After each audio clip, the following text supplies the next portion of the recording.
Alright. Hey guys. Hey, I'm nice David. To meet you, I'm Dustin. Yeah, nice to meet you. I'm David. Hey, nice to meet you. I'm David. Hi, I'm Michael. Hey, I'm David. Nice It's to meet you. basically like Alright. we're trying to find our path in life and like where we want to go.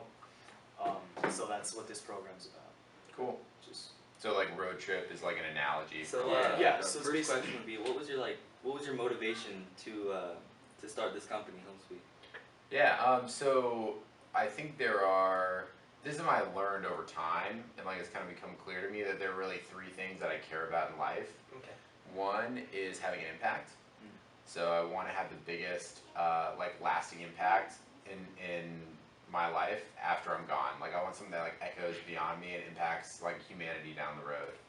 Second thing is challenge. So I kind of want to see what I'm made of. I want to see how far I can go, and like the dream is to push myself to the limit and actually find out what my limit is. It's kind of almost like challenge is almost like self-discovery. And then the third is just that I'm curious. So I want to know how the world works. And my whole life I've been really frustrated by the lack of transparency. So I don't know how the world works. I don't know why things happen. And I really want to figure it out. So when you put those three things together and you kind of line up everything you can do in the world against it, being an entrepreneur made the most sense. So those are like the three motivations that I have. Okay, cool. So, what were some like obstacles you had to get over on your road to like getting where you are today? As far as like challenges, I mean, I think the biggest thing that I had to overcome to feel comfortable starting a company was just building my confidence to actually believe that I could, because you kind of read like the news or you read the books about people who have done like started things and like been successful, and if you're going to start something you kind of got to believe you can do that, but it seems like really unattainable. So I think that was the biggest challenge, to decide to start something myself. And then similarly, when I was starting a company, I think that it took a lot of faith. Like I had to have faith, like to say, yes, I believe this thing is going to work, even if things aren't going well right now. Because a lot of the time, things have not gone the way that I wanted. I just had to believe that it was going to work so I could stay motivated to continue through it. Yeah. So at like what age or like what point in your life did you really feel that you wanted to pursue this career, and like how did you go about pursuing it? Yeah, so it wasn't like, it's not black and white. Yeah. So I had a lot of things I was interested in throughout different times in my life. Like when I was a kid, I wanted to be like an eye doctor. And at one point I wanted to be a marine biologist, and at one point I wanted to be in marketing. But it's kind of like a progression of like narrowing it in. So I think the biggest place where I really narrowed it in was when I was in high school and I decided I was going to go to University of Michigan. I think that I was influenced by my friends and their parents to be interested in business, because a lot of my friends and their parents were interested in business. And University of Michigan happened to have a really good business school. So I decided I wanted to go into their business program at Michigan. And I didn't know exactly what I wanted to do there. Then I think that once you're in business, you're very much attuned to this idea of starting your own company or being an entrepreneur. That's the way a lot of these business icons became icons, was by starting their own business. So it was always kind of in the back of my mind. But I think then the next step was when I decided to go into the technology industry. Okay. So it was somewhat by accident. I got a couple jobs that happened to be in that area, and then I was working at Microsoft. And once I was in the technology business, it became really clear to me how much opportunity there is to fulfill these things that I care about through doing a startup. Like the biggest fears of starting HomeSuite? Yeah, I mean, well, the biggest one is failure. So I'm a pretty rational guy. Like I want to like be successful, and I'm optimizing for these things. And if you look at the statistics of starting your own company, they're not good. Like Oh, the yeah. expected returns are not great. So you have to kind of believe that you are going to beat the odds to do it. So I think the biggest risk I felt was just failing, where like you kind of hear the slogan like failure is okay. Yeah. I think in reality it's not. Like it's really bad. I think what people mean when they say that is that you have to be willing to fail in order to be successful. But still, failing sucks, and like it'll impact you down the line, and like it could hurt your career down the line. And along with that, like there's lost time. So losing time, like as in losing time in your career, like I could be out like doing something else and lose time.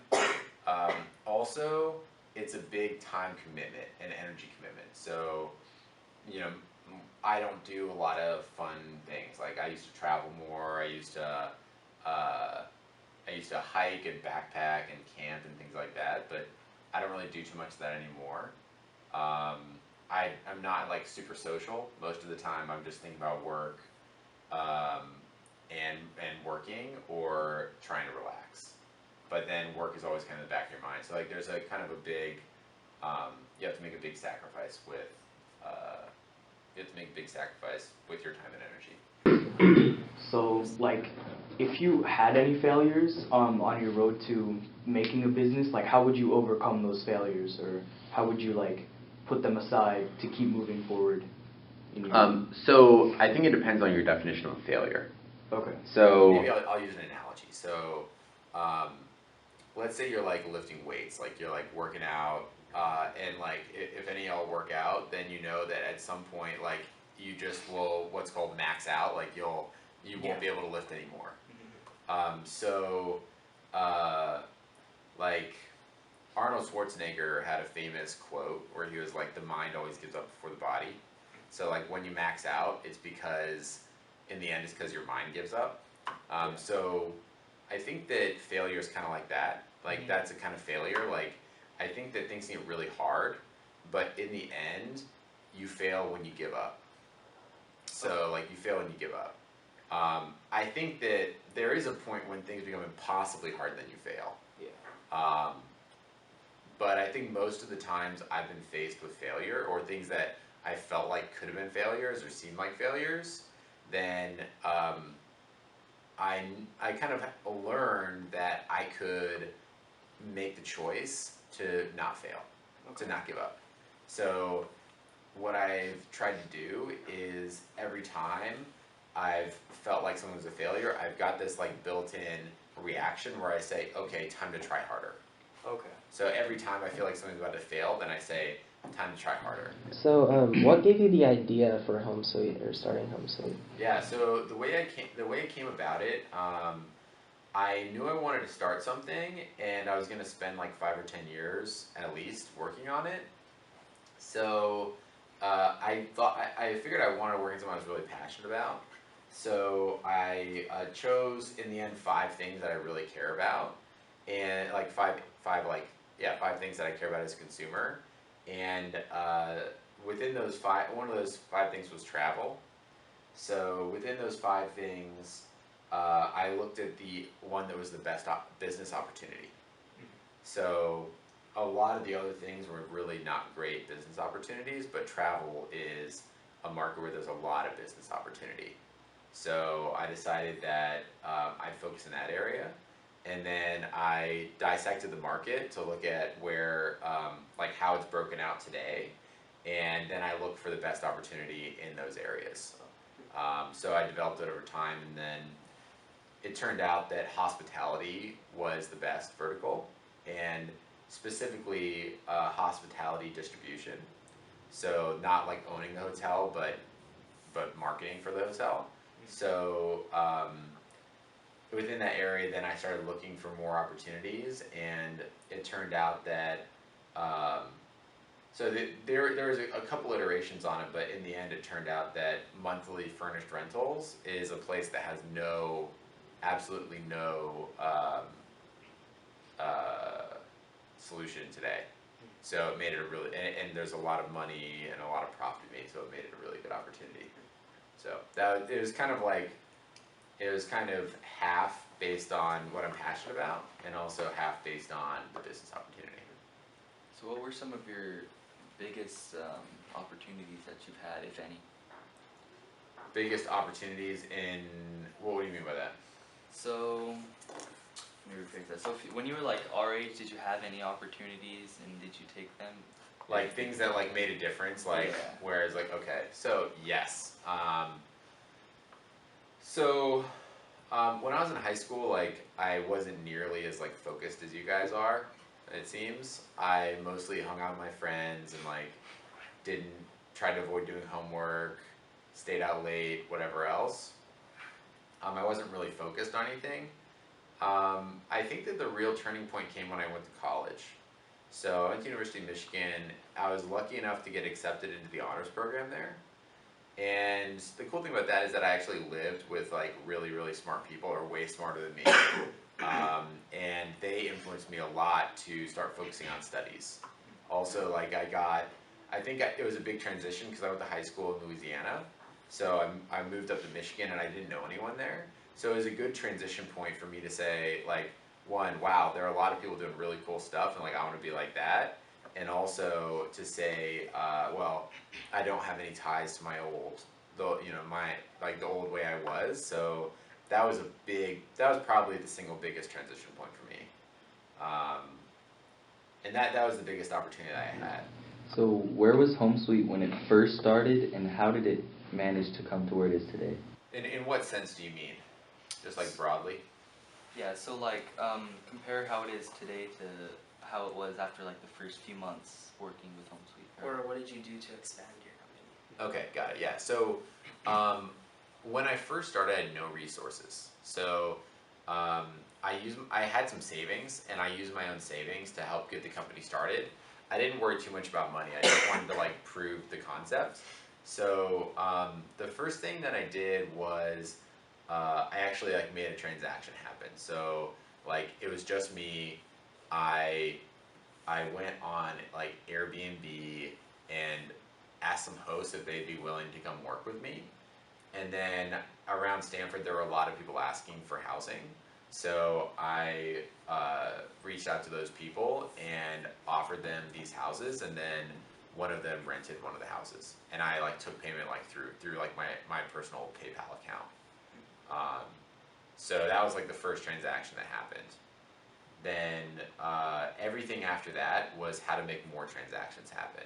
So I kind of built a framework for how to think about the business. So like, well, if you want to get transactions to happen, you got to have both listings and users.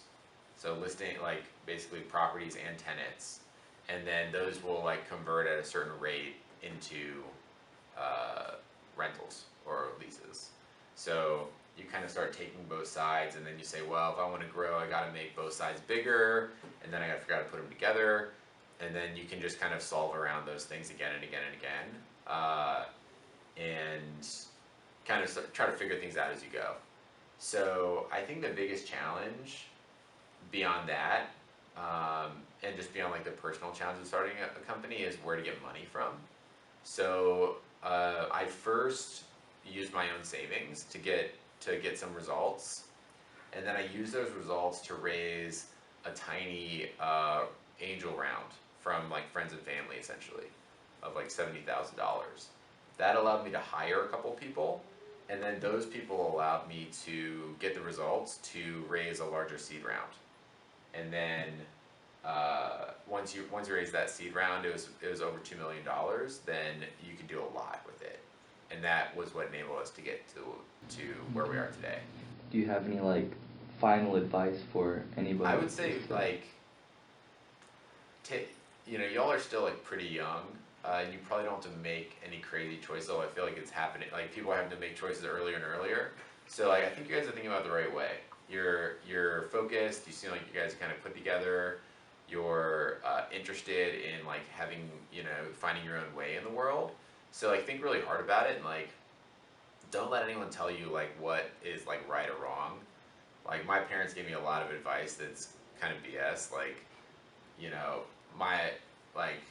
my parents literally said, like, don't ever move to California because it's too expensive there. Right, well, now I'm here. They also said stuff like, you know, make sure you get in a place where you can make a lot of money, make sure you're in a place where there are a lot of jobs, very practical advice. I think that, like, that's important, but if you find what you're really passionate about and you're really focused and you want to achieve it, you can find a way to make it work. So, like, I think the most important thing is decide what you want to do. It takes some time to do it. Like, I don't think I figured it out until, I didn't figure it out until I was in college. Thank you. Cool. Thank you for Yeah. Yeah. Awesome. Thank you for your time. Sure, guys. So if it's okay, we want to take a couple pictures.